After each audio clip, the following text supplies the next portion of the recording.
نبی اکرم شفیع اعظم الحمدللہ وسلام علی عبادہ الذین اصطفى اما بعد فقد قال رسول اللہ صلی اللہ تعالی علیہ وسلم اللہم بارک لنا فی رجب و شعبان وبلغنا رمضان۔ محترم بزرگوں، عزیز دوستوں اور بھائیوں، رجب کا مہینہ شروع ہو گیا۔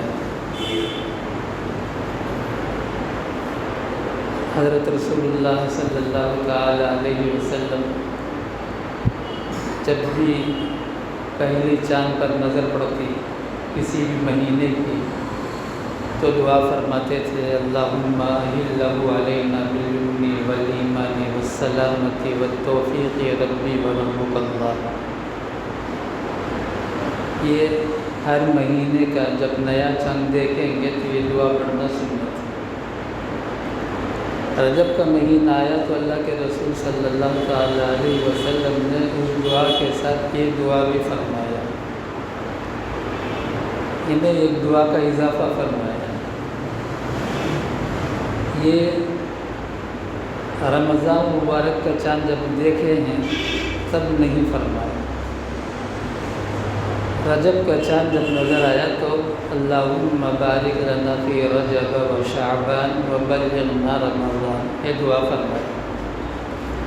ہمارے علاقے میں یعنی جنوبی ہندوستان میں یہ سمجھا گیا کہ نماز کے بعد امام یہ دعا کی پابند ہو جائے۔ بعض اماموں نے شکایت بھی کیا ہے اگر فرض نمازوں کے بعد جو دعا چونکہ جہری ہوتی ہے اس میں پتہ چلتا ہے، اگر کوئی یہ دعا نہیں مانگتا ہے تو کوئی مصلی ٹوکتا ہے، حضرت اب یہ دعا نہیں کہ اللہم بارک لنا فی رجب و شعبان، یعنی فرض نماز کے بعد یہ دعا امام مانگیں گے تو گویا امام کی ذمہ داری پوری ہوگی۔ بہرحال اب یہ دعا اللہ کے رسول صلی اللہ تعالیٰ علیہ وسلم نے جو فرمایا اس کا پس منظر کیا ہے، اس کا بیک گراؤنڈ کیا ہے۔ اللہ کے رسول صلی اللہ تعالیٰ علیہ وسلم نے دعا فرمایا یا اللہ ہمارے لیے رجب کے اور شعبان کے مہینے میں برکت نازل فرما، یہ معنی ہے، اور اتنی زندگی مجھے مزید عطا فرما کہ رمضان میں پالوں۔ کیوں؟ رمضان مبارک کا مہینہ نیکیوں کے لوٹنے کا مہینہ۔ اب رمضان مبارک میں نیکیاں کیسے لوٹیں گے؟ ہم دنیا میں تھوڑی دیر نظر ڈالیں، کوئی بھی شعبہ ہو، ٹیلرنگ کا ہو، پکانے کا ہو، تو پریکٹس پہلے کرتے ہیں، وہ پریکٹس کرتے ہیں، جب پریکٹس کرتے کرتے وہ ماہر ہو جاتا ہے تب وہ پکانے لگتا ہے، سینے لگتا ہے، کوئی بھی چیز ہو، ڈرائیونگ سیکھتا ہے تو وہ بھی شروع میں خوب پریکٹس کرتا ہے تاکہ مجھے لائسنس آسانی سے مل جائے۔ ہر کام میں آدمی محنت کرتا ہے، سیکھتا ہے۔ اب رمضان مبارک کا مہینہ جب آتا ہے ہماری زندگیاں غفلت میں گزرتی ہیں، تو پیارے رسول صلی اللہ تعالیٰ علیہ وسلم نے یہ سمجھایا رجب کا مہینہ جب آ جائے تو سنبھل جاؤ، اپنی زندگی کے رخ کو کچھ موڑ دو، کچھ اپنے آپ کو بنا لو۔ برکت کسے بولتے ہیں؟ کسی کا نکاح ہوتا ہے، شادی ہوتی ہے، جو دیندار ہوتے ہیں ان کو یہ دعا یاد رہتی ہے بارک اللہ لک و بارک علیک وجمع بینکما فی خیر۔ 2 مرتبہ دعا دیتے ہیں دلہن کو، دلہا کو بارک اللہ لک و بارک علیک، برکت۔ کعبۃ اللہ شریف کو قرآن پاک میں اللہ تعالیٰ نے فرمایا یہ برکت کی جگہ ہے، ان اول بیت وضع للناس للذی ببکۃ مبارکہ، پورا کعبۃ اللہ شریف برکت کی جگہ ہے۔ اور یہ درود شریف ہے جو ہم نماز میں پڑھتے ہیں، اللہ کے رسول نے ہم کو سکھایا کیا؟ اللہم صلی علی محمد وعلی آل محمد کما صلیت علی ابراہیم وعلی آل ابراہیم انک حمید مجید۔ اللہم بارک علی محمد وعلی آل محمد کما بارکت علی ابراہیم وعلی آل ابراہیم انک حمید مجید۔ مجھے یہ بولنا ہے ہر نماز میں ہم اللہم بارک علی محمد وعلی آل محمد کما بارکت علی ابراہیم وعلی آل ابراہیم انک حمید مجید، یہ دعا مانگتے ہیں، یہ درود پڑھتے ہیں۔ تو جگہ جگہ ہم دیکھتے ہیں برکت برکت برکت۔ یہ برکت کیا ہے؟ مجھے صرف یہ بتا دیں۔ اس لیے کہ کام رواج ہو گیا، ایک رسم ہو گیا، جیسے رجب کا مہینہ دیکھ لیتے ہیں، اللہم بارک لنا فی رجب و شعبان و بلغنا رمضان۔ ابھی جیسے کہ بتایا گیا، رمضان مبارک کا مہینہ نیکیوں کے لوٹنے کا مہینہ ہے۔ کب توفیق ہوگی؟ جیسے ہی رجب کا مہینہ نظر آ جائے، رجب کا چاند نظر آ جائے، آدمی اپنی زندگی کو ذرا بدل دے۔ فرائض تو فرائض ہیں، فرائض کے علاوہ دیگر جو اعمال ہیں، جو عبادات ہیں، ان کو اپنے لیے تیار کریں، کچھ نہ کچھ تبدیلی لائیں۔ اب سنیں برکت کسے بولتے ہیں؟ آدمی کی زندگی ہے، 5 سال کی، 10 سال کی، 50 سال کی، 60 سال کی، 80 سال کی، 90 سال کی، 100 سال کی، چوکی گزرتی ہے، گزرنے ہی کے لیے ہر ایک کی زندگی گزرتی ہے، ہم چاہیں ہم نہ چاہیں، برف کی طرح ہر ایک کی زندگی گزر جاتی ہے۔ لیکن جو گزرتی ہے اسے ہم کام میں لائیں، جیسا مولانا نورنگی رحمۃ اللہ علیہ فرماتے ہیں، برف والا جو برف بیچتا ہے، لوگوں برف لے لو برف لے لو، یعنی برف کا استعمال کر لو ورنہ میرا برف ضائع ہو جائے گا۔ اگر خرید کے لے جائیں گے، شربت میں ڈالیں گے، مزہ لے کے شربت پئیں گے، مزہ آ جائے گا۔ ایسے ہی جو ہماری زندگی کے لمحات ہیں، وہ ہمارے پاس مال ہے، چاہے وہ مال 100 روپیہ ہو یا 100 کروڑ ہو، کوئی گناہ نہیں۔ 100 روپیہ ہو یا 100 کروڑ ہو، اس میں بھی برکت، اس میں برکت کے کام آنا۔ اور ہمارے بیوی بچے، ہمارے بیوی بچوں میں برکت، اللہم بارک علی محمد وعلی آل محمد، یا اللہ محمد پر بھی برکت نازل فرما، محمد کے گھر والوں پر بھی برکت نازل فرما صلی اللہ تعالیٰ علیہ وسلم۔ کیسے برکت نازل فرما؟ جیسے ابراہیم علیہ السلام پر برکت نازل فرمایا اور ابراہیم علیہ السلام کے گھر والوں پر برکت نازل فرمایا۔ تو یہ برکت کی دعا پیارے رسول صلی اللہ تعالیٰ علیہ وسلم رجب کا چاند دیکھتے تو یہ دعا مانگتے تھے۔ سمجھایا امت کو برکت کے لوٹنے کی فکر کرو۔ برکت کا لوٹنا کیا ہے؟ ہمارا 10 پیسہ اللہ کی نافرمانی میں خرچ ہو تو یہ ہمارے لیے وبال جان ہے، مصیبت بن کر کھڑے ہونے والی۔ ہمارا یہ 10 پیسہ نیکی میں خرچ ہو جائے، اسی کو برکت بولتے ہیں۔ ایک مرتبہ رحمت عالم صلی اللہ تعالیٰ علیہ وسلم ام المومنین عائشہ صدیقہ رضی اللہ تعالیٰ عنہ کے پاس پوچھا، آج جو بکرا ذبح ہوا اس میں سے کچھ بچا ہے؟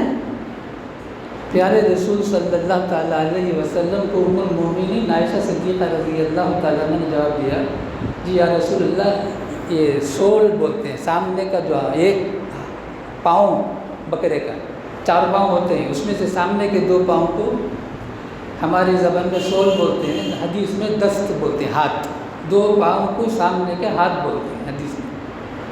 تو حضرت عائشہ نے فرمایا سامنے کا ایک ہاتھ باقی ہے، یعنی ایک سامنے کا پاؤں باقی۔ پیارے رسول صلی اللہ تعالیٰ علیہ وسلم نے فرمایا یہ فنا ہونے والا ہے، بقیہ جو تم بولتے ہو ختم ہو گیا، وہ باقی رہنے والا ہے، وہ برکت والا ہے، کیونکہ تم نے جو خیرات کیا یہ سب جمع ہو گیا ہمارے بینک میں، ایسا جمع ہوا، فکسڈ ڈپازٹ ہے یہ، اللہ کے رسول سمجھا رہے ہیں، جو ختم ہوا وہ برکت والا ہے، اب جو ہے یہ فنا ہونے والا ہے۔ وَمَا عِندَ اللَّهِ ما عندکم ینفد وما عند اللہ باق۔ اللہ تبارک و تعالیٰ نے پارہ 14 میں فرمایا تمہارے پاس جو بھی ہے وہ فنا ہونے والا ہے۔ ایک حدیث ہے، اللہ کے رسول صلی اللہ تعالیٰ علیہ وسلم نے فرمایا، آدمی کہتا ہے مالی مالی، میرا مال میرا مال۔ اللہ کے رسول صلی اللہ تعالیٰ علیہ وسلم نے فرمایا نہیں، میرا تیرا مال وہ ہے جو تو کھا لیا، تیرا مال جو ہے وہ تو پہن لیا، باقی جو مال ہے تیرا نہیں ہے، تیرے وارثین کا ہے۔ تو کیسے بولتا ہے تیرا ہے؟ کروڑوں کا مالک، آنکھ بند ہوئی، کس کا ہے؟ حتیٰ کہ فقہا نے لکھا ہے، ہر فقہ کی کتابیں ملے گی، میت کے جسم میں جو کپڑا ہے وہ بھی وارثین کا ہے، میت کے جسم میں جو کپڑا ہے وہ بھی وارثین کا ہے۔ عام طور سے مؤذن پھاڑ کر خینچی سے نکال دیتے ہیں، ضائع کر دیتے ہیں، گناہ لکھا ہے کتابوں۔ اس کپڑے کو بھی الگ سے کسی طریقے سے نکالنا پڑے گا، مشکل ہوگی لیکن نکالنا، لیکن یہ بھی وراثت میں تقسیم ہونے والا ہے۔ یا اللہ، یہ ہے شریعت۔ تو اللہ کے رسول صلی اللہ تعالیٰ علیہ وسلم ہم کو امت میں تعلیم دیتے ہیں، رجب کا مہینہ شروع ہو گیا تو اپنی عبادت میں اضافہ کرو، کوالٹی کے اعتبار سے بھی، کوانٹٹی کے اعتبار سے بھی۔ ہم سنت نہیں پڑھتے تھے، سنت پڑھنا شروع کر دیں۔ یہ سنت سے مراد عصر سے پہلے کی سنت ہے اور عشاء سے پہلے کی سنت ہے، اور بقیہ جو فجر سے پہلے کی، ظہر سے پہلے کی، جمعے سے پہلے، جمعے کے بعد، یہ سب سنت مؤکدہ ہے، نہیں پڑھیں گے ڈنڈے لگیں گے، وہ تو پڑھنا ہے۔ کیوں؟ مسلسل سنت مؤکدہ کو چھوڑے گا، کتابوں میں لکھا ہے فرض کو چھوڑنے والا ہو جائے گا، فرض کو بھی چھوڑ دے گا، کتابوں میں لکھا ہے۔ تو آدمی اپنے اعمال کو بنائے، عبادت میں اضافہ کرے، اور غفلت کی جو عبادتیں کرتا ہے اب اسے ہٹ کر عبادت کے اندر جان پیدا کرے۔ کیا یہ احساس ہو کہ میں اللہ کی عبادت کرتا ہوں، اسے کوالٹی بولتے ہیں، کوالٹی والی عبادت بنائے۔ اس طرح یہ 2 مہینہ، یعنی 9 مہینہ جیسے بھی ضائع ہو گیا، یہ 2 مہینہ محنت کریں گے، اللہ تبارک و تعالیٰ جب اپنے فضل سے رمضان مبارک کا مہینہ ہمیں عطا کرے گا، بڑی آسانی سے نیکیاں کماتے ہوئے چلے جائیں گے۔ کیوں؟ اگر رمضان مبارک میں آدمی اگر غفلت کی زندگی گزارتے، اللہ حفاظت فرما، ابھی آنے والا ہے، پتہ نہیں کسے ملے گا کسے نہیں ملے گا۔ روزانہ خبر سنتے ہیں، کل اچھے تھے، صبح میں اچھے تھے، دوپہر میں اچھے تھے، روز سنتے ہیں، آج کی بھی ایک خبر، لیکن اب پتہ نہیں ہماری روح ہم سے کب جدا ہو جائے۔ اگر ہمیں مل گیا رمضان مبارک، جیسے کہ اللہ کے رسول نے مانگا، ہم بھی مانگیں گے، یا اللہ ہمیں بھی رمضان مبارک کا مہینہ عطا فرما۔ آمین تو بولو، نہیں کہ اللہ کے رسول مانگتے ہیں بلغنا رمضان، یا اللہ مجھے رمضان تک کی زندگی مجھے مقدر فرما۔ وہی دعا میں کیا، بول کر کیا، اللہ ہم بھی مانگیں گے۔ اللہ کے رسول نے مانگا ہے، یا اللہ ہمیں رمضان کا مہینہ مقدر فرما۔ اللہ کے رسول رمضان مانگ کر لیتے تھے، ہم کہاں مانگتے تھے؟ ہاں، ایک زمانہ ہمارا گزرا ہے، رمضان سے پہلے ہم رمضان کے کھانے پینے کی چیزوں کی تیاریاں کرنا شروع کرتے تھے۔ آج کل سب ریڈی میڈ ہے، 2 منٹ پہلے جو چیز ہم ضرورت ہے وہ پیسہ پھینکو، تماشا دیکھو، مل جائے گا۔ لیکن پہلے زمانے میں سیویاں بناتے تھے، پتہ نہیں کیا کیا تیاریاں کرتے تھے، بڑھیا بنائیں گے سو، کیوں؟ رمضان کے لیے، رمضان جہاں جس گھر میں دیکھو بڑھیا، یہ اہتمام تھا۔ یعنی اہتمام کھانے پینے کی چیزوں میں ہم نے کیا ہے، غلط نہیں کیا ہے، ہرگز غلط نہیں کیا جو کیا ہم نے۔ کیوں؟ وَيُزَادُ فِيهِ رِزْقُ الْمُؤْمِنِ، رمضان کا مہینہ آتا ہے تو مومن کی روزی بڑھا دی جاتی ہے۔ یہ رمضان کی روزی جو بڑھا دی جاتی ہے، کیوں بڑھائی دی جاتی ہے؟ روزہ بھی فرض کر دیا، روزی کو بھی بڑھا دیا، یہ دستور خدا بندی ہے۔ اگر کوئی رمضان میں یہ نہیں کھا، نہیں، جو چاہے حلال، انتہائی قوت سے قوت، پاکیزہ صاف ستھری چیزیں، حلال پیسے سے جتنا بھی کھائیں گے نور ہی نور ہے، نور ہی نور ہے۔ رمضان مبارک کا ایک ایک گھونٹ، رمضان مبارک کا ایک ایک لقمہ نور ہے، نورانی ہے۔ سحری کو پیارے رسول صلی اللہ تعالیٰ علیہ وسلم نے برکت کی چیز فرمایا، برکت۔ سحری میں کوئی مل جاتا، نبی علیہ السلام فرماتے آؤ سحری کھائیں گے، نہیں فرمایا، حدیث میں ہے آؤ برکت کی چیز کھا لو۔ دیکھا برکت؟ تو ہمارا مزاج یہ بنے کہ ہم اللہ اور اللہ کے رسول صلی اللہ تعالیٰ علیہ وسلم کی جو زندگی 1500 سال کے باوجود ہو بہو موجود ہے، ہو بہو موجود ہے، بس کرنے والے کے لیے کرنے کی دیری ہے. جب کریں گے وہ سب ملے گا جو اللہ واللہ کے رسول صلی اللہ تعالیٰ علیہ وسلم نے وعدہ فرمایا ہے. جتنی فضیلتیں ہیں وہ ساری فضیلتیں ان عبادتوں کے اندر کوالٹی پیدا کرنے پر ہیں. کوانٹٹی کو بھی بڑھانا ہے. جیسے رمضان میں ایک کوانٹٹی بڑھا دیا، 20 رکعت نماز تراویح کی بڑھا دیا، اجتماعی شکل میں بڑھا دیا، تاکہ اگر کوئی اب خود سے نہ کر سکے تو اجتماعی شکل میں آ جائے. عام طور سے اجتماعی شکل میں آدمی کچھ کام کر لیتا ہے، اور جو چیز اجتماعی نہیں ہے اسے اجتماعی کرنا گناہ ہے. جیسے صلاۃ التسبیح بعض لوگ پڑھنے لگتے ہیں اور تہجد کی نماز جماعت سے پڑھنے لگتے ہیں. اس میں نیکی نہیں ملے گی، اس لیے کہ آقا نے نہیں کیا ہے. جو عمل رسول اللہ صلی اللہ تعالیٰ علیہ وسلم نے کیا، چاہے پوری دنیا اس میں لگ جائے، من احدث فی امر دیننا ما لیس منہ فہو رد. پیارے رسول صلی اللہ تعالیٰ علیہ وسلم فرمایا، جس نے بھی میرے دین میں کسی نئی چیز کا ایجاد کیا، نئی چیز کو وجود میں لایا اور وہ میرے دین میں نہیں ہے، میں نے امت کو وہ نہیں دیا ہے، وہ مردود ہے. شیطان کے لیے بھی لفظ مردود استعمال ہوا ہے، رجیم، اعوذ باللہ من الشیطان الرجیم، مردود. اور اللہ کے رسول نے ردن فرمایا، ردن کا معنی مردود. تو ہم ہر عمل کو قبولیت کے اسٹیج میں لے جانا ہو، پہلی سیڑھی یہ ہے کہ پیارے رسول صلی اللہ تعالیٰ علیہ وسلم کا طریقہ اس عمل میں پایا جائے. اس کی ہمیں فکر کرنا ہے. اس فکر کے ساتھ ہم رجب اور شعبان کا مہینہ گزار لیں گے انشاءاللہ العزیز.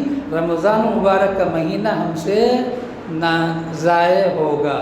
اور اللہ کے رسول صلی اللہ تعالیٰ علیہ وسلم نے وہ دعا، رمضان مبارک کی دعا مت سمجھو، وہ تو سال بھر کی دعا ہے. کیا اللہ کے رسول صلی اللہ تعالیٰ علیہ وسلم اپنے منبر پر جب تشریف فرما ہوئے، پہلی سیڑھی پر قدم رکھا آمین، دوسری پر قدم رکھا آمین، تیسری پر قدم رکھا آمین. حدیث سب کو معلوم، صرف ایک کو منوزانا. ایک میں کیا فرمایا؟ جبریل آئے، کہا جس کو اللہ رمضان عطا فرمائے اور وہ روزہ اور تراویح اور نوافل کے ذریعے سے اپنی گزری ہوئی جو زندگی ہے اسے بخشش نہیں کروا لیا، ہلاک ہو، برباد ہو، تباہ ہو. جبرائیل امین بدعا رحمت للعالمین آمین. کیا ہوگا؟ یہ نہ ہو میری امت اس طرح ضائع نہ ہو، میری امت اس طرح برباد نہ ہو. پیارے رسول صلی اللہ تعالیٰ علیہ وسلم نے رجب کا چاند نظر آتے ہی امت کو ایک سبق سکھایا. دیکھو اب اپنی زندگی ذرا بدل لو، ذرا آخرت کی طرف متوجہ ہو، ذرا سا اللہ تبارک و تعالیٰ کو منانے والے ابھی سے ہو جاؤ. اس طرح سے تم ایک فکر سے یہ 2 مہینہ گزار لو گے. رمضان مبارک کا مہینہ جب آئے گا انتہائی فرش ہو کر، انتہائی رغبت کے ساتھ، اور ضروری ہے رغبت کا ہونا، طاعات میں رغبت کا ہونا ضروری ہے قبولیت کے لیے. میں رمضان ہی کی حدیثیں ہیں لیکن ابھی سے دہرائے دیتا ہوں. من صام رمضان ایمانا و احتسابا، احتساب کا معنی کیا ہے؟ اور من قام لیلا ایمانا و احتسابا، رمضان کے رات میں جو جاگ لے گا، کون سا؟ تراویح. زیادہ کرنے کی ضرورت نہیں ہے. کیوں؟ آدمی آج پیارے رسول صلی اللہ تعالیٰ علیہ وسلم کو اللہ تعالیٰ نے جو کچھ بتایا، اللہ تبارک و تعالیٰ عالم الغیب والشہادہ ہے.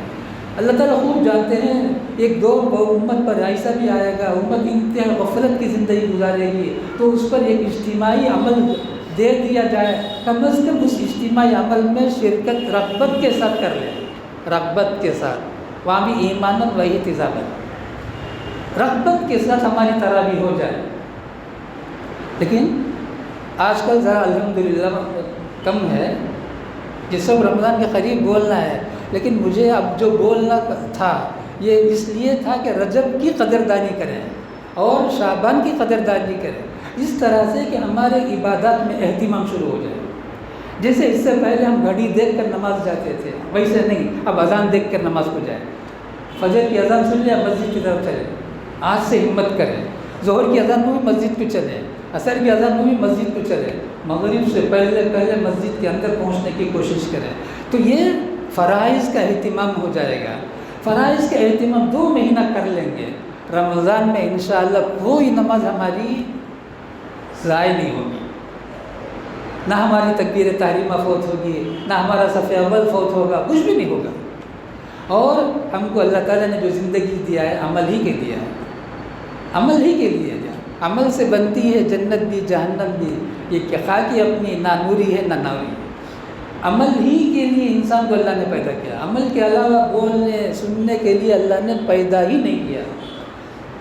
پرانے دور سے نبی علیہ السلام کو کوئی بیان لمبا چوڑا کبھی آپ نے نہیں سنا ہوگا، سب دیکھا نہیں ہوگا۔ سب سے بڑا بیان حجۃ الوداع میں، وہ بھی ایک صفحے میں ختم ہو جائے گا اگر ہم لکھنے بیٹھیں گے۔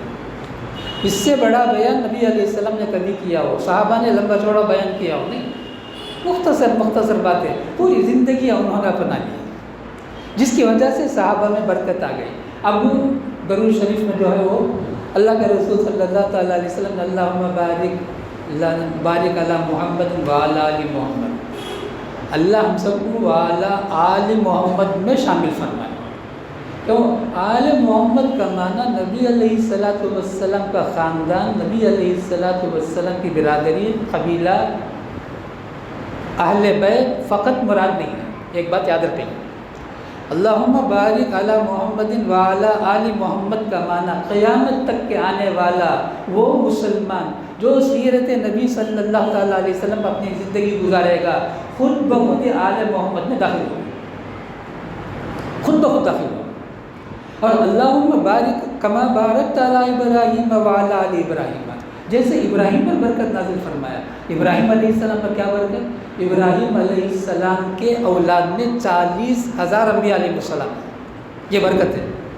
اور انبیاء علیہ السلام سب کے سب معصوم، ایک لمحے کے لیے یہ گناہ صغیرہ بھی کسی نبی سے نہیں ہوا کا عقیدہ جس ذات سے ہمارا ہوتا ہے وہ پیغمبر کہلاتا ہے، وہ نبی کہلاتا ہے۔ اللہم بارک علی محمد وعلی آل محمد کما بارکت علی ابراہیم، ابراہیم علیہ السلام کے خاندان پر۔ اور بنی اسرائیل کو اللہ تبارک و تعالیٰ نے بار بار احسان جتلایا، احسان نیکیوں میں جتلانے کی اجازت ہے۔ بھئی دیکھو تم پر میں نے اتنی محنت کیا اس لیے کہ تاکہ تم دیندار ہو جاؤ، لیکن تم دینداری سے بہت دور ہو گئے، تو اللہ تعالیٰ یا سکھاتے ہیں یا بنی اسرائیل، یا بنی اسرائیل، یا بنی اسرائیل، کتنی جگہ میں اللہ تبارک و تعالیٰ یہودیوں کو سمجھا رہا ہے کیا؟ او یعقوب علیہ السلام کی اولاد، او یعقوب علیہ السلام کی اولاد، او یعقوب علیہ السلام کی اولاد۔ ایک جگہ میں پارے غالباً 16 پارے 6 میں اللہ تعالیٰ فرماتے ہیں ان لوگوں سے، تم لوگ تو آل انبیاء ہیں، آل انبیاء ہیں، انبیاء کی اولاد ہیں، تم ایسی زندگی گزارتے۔ یہ اللہ اور اللہ کے رسول صلی اللہ تعالیٰ علیہ وسلم یہ چاہتے ہیں کوئی بندہ اپنے آپ کو نبی علیہ السلام کی سنت سے آزاد ہو کر زندگی گزارنے کا تصور بھی نہ کرے، تصور بھی نہ کرے۔ لمحے لمحے میں، قدم قدم میں حضرت نبی پاک صلی اللہ تعالیٰ علیہ وسلم کی سنت پر عمل کرنا، یہی ولایت ہے، اسی کی ولایت بولتے ہیں، یہی صالحین کی علامت ہے، نشانی ہے۔ 1500 سال میں متفقہ فیصلہ ہے، نبی کی سنت سے ہٹ کر کتنا ہی اونچا سے اونچا عمل کرے اللہ کے ہاں مقبول نہیں۔ نبی کی زندگی کے جڑ کر ہمیں جسے چھوٹا بولتے ہیں، چھوٹا کوئی بھی عمل نہیں ہے، نبی کی سنت کے مطابق جو بھی عمل ہے ایک پہاڑ کے برابر ہے، لیکن ہماری زبان چھوٹا استعمال کرتے ہیں۔ یہ چھوٹی سی سنت کو بھی ہم اپنائیں گے، یہ احد کے پہاڑ کے برابر نہیں ہے۔ صرف ایک بات بول کے بات کو ختم کرتا ہوں، بیت سب سے گندی جگہ ٹائلٹ ہے، بیت الخلا، بسا اوقات ناک بند کر کے جاتے ہیں۔ خیر، اب بیت الخلا جاتے ہیں، یہاں پہ لمبا چوڑا کوئی کام نہیں ہے، پیارے رسول صلی اللہ تعالیٰ علیہ وسلم سے محبت ہو، سنت سے عشق ہو، تو کیا کرنا ہے؟ بیت الخلا میں جانے سے پہلے لیفٹ بایاں پیر داخل کریں، پہلا کام۔ اور اس سے پہلے بیت الخلا کے آنے سے پہلے دعا کریں، اللہم انی اعوذ بک من الخبث والخبائث۔ اتنی جاندار، اتنی شاندار، اتنی جامع دعا ہے، اس دعا پر بھی بولنا شروع کروں گا تو اسے کچھ وقت چاہیے۔ 2 ہو گئے، اب اس 3 سے فارغ ہو گئے، اب باہر نکل رہے ہیں، پہلے سیدھا پاؤں اٹھا کر باہر رکھیں گے، اب سیدھا پاؤں باہر رکھنے کے بعد دو دعا ہے، دونوں پڑھیں یا ایک پڑھیں؟ ہم دونوں کو ایک سمجھتے ہیں، دونوں کے کیوں؟ بہت سے ایمان والے ایسے کمزور ہیں، بڑی دعا یاد نہیں ہوتی ہے، بہت سی دعا یاد نہیں. جیسے جنازے کی نماز کی دعا کسے یاد ہے؟ اگر معلوم کیا جائے تو 1%، 2% ملیں گے. کیا کریں؟ غفلت کی زندگی اور کچھ نہیں ہے. اب باہر نکلیں، دو دعا، پہلی دعا غفران، بس یہ بھی ایک دعا ہے. اب اس کے بعد ایک دعا ہے الحمدللہ الذی اذھب عنی الاذی وعافانی، یہ بھی ایک بہت بڑی جامع معنی دعا ہے. اب یہ دعا تو جاتے وقت دو، واپس ہی میں دو، چار دو کام ہے، دو پڑھنا ہے. کیا ہوگا؟ یہ نور بن کر قیامت میں آئے گا. نور بین ایدیہم، سامنے بھی یہ نور بن کر ہوگا، دائیں بھی نور بن کر ہوگا، بائیں بھی نور بن کر ہوگا. حالانکہ گندی جگہ سے آئے، گندی جگہ میں گئے ہیں. اپنی اہم ضرورت پوری کریں، بڑی اہم ضرورت استنجا، اور بس یہ 4 کام ہم کر لیں گے تو یہ ایک سنت پر عمل ہو گیا اور یہ نیکی بنے گی. یہ نیکی قیامت میں کام آئے گی. جنت میں جانے سے پہلے جب وہ صراط المستقیم جب وہ چلے گا، اس پر پل صراط پر جب چلنا شروع کرے گا تو اس کے لیے نور بن کر یہ عمل آئے گا ہمارے لیے انشاءاللہ. دعا فرما اللہ تبارک و تعالی ہم سب کو اللہ اور اللہ کے رسول صلی اللہ تعالیٰ علیہ وسلم کی بتائی ہوئی زندگی کے مطابق زندگی گزارنے کی توفیق عطا فرمائے. رجب کے مہینے کی بھی قدردانی ہو، شعبان کے مہینے کی بھی قدردانی ہو، اور رمضان کی تو پوری قدردانی، پوری فکر ہو. جیسے کمانا کیسا سوچتے ہیں، شادی کیسا سوچتے ہیں، اب عبادت کو سوچنا ہے. بھائی میری عبادت اچھی ہو جائے، میری عبادت اونچی ہو جائے، میری عبادت زیادہ سے زیادہ ہو جائے. اور رجب میں عام طور سے یہ عمل کرتے ہیں، یہ کام کرتے ہیں جو غلط ہے سراسر. خسرت دنیا والآخرہ، پیسہ بھی برباد، نیکی بھی برباد، گناہ لازم. وہ کیا؟ جعفر صادق کا فاتحہ کے نام سے، کون دے رجب کا فاتحہ، پتہ نہیں کیا نام سے کرتے ہیں، کوئی بھی ثابت نہیں. سراسر بدعت ہے، رسم ہے، گمراہی ہے. اور اس پر جو محنت ہوگی، جو خرچہ ہوگا، سب کا سب وبال جان بن کر قیامت کے سامنے آئے گا. اس سے ہر ایک کو بچیں، اپنے آپ کو بچائیں. اور جو کرتے ہیں ان کو پیار و محبت سے سمجھا کر انہیں سمجھائیں. اس طرح پیسہ بھی ضائع نہ کرو، اور اس طرح سے رات بھر جاگ کر کچھ بھی محنت نہ کرو. اور 27 رجب جب آئے گا اس کو شب معراج سے ہر مسلمان جانتا ہے، اور اس میں روزہ بھی رکھتے ہیں. روزہ نہ رکھیں تو 27 رمضان کو روزہ نہ رکھیں. یہ دور خلافت عمر فاروق رضی اللہ تعالیٰ عنہ کے زمانے میں ہی شروع ہو گیا. رجب کے مہینے میں حضرت عمر فاروق رضی اللہ تعالیٰ مشکیزہ لے کر نکلتے ہیں اور خود سے پانی پلاتے ہیں. کوئی کہتا کہ نہیں آج کیا روزہ ہے تیرا؟ آپ کا 27 رمضان. پانی پلاتے تھے، روزہ توڑواتے تھے. کتاب میں ہے، حوالہ کی ضرورت پڑے تو آ جائیں میرے پاس، مدرسے میں دکھا دوں گا.